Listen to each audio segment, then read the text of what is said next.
In front of me is Google Pixel 10 Pro, and today I would like to show you how you can change font size.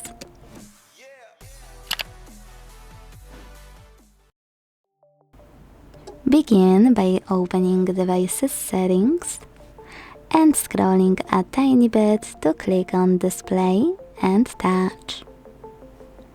Now you need to scroll again, but this time to select the display size and text over here.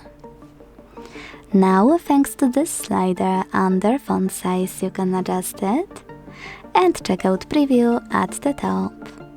When you finished, go back.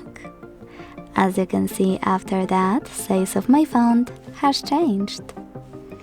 If you want to also change size of your display, all you need to do is go into the same settings and operate this slider under display size to adjust it as well.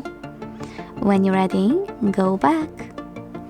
Thanks so much for watching. If you enjoyed this video, don't forget to leave a like, comment and subscribe. Bye!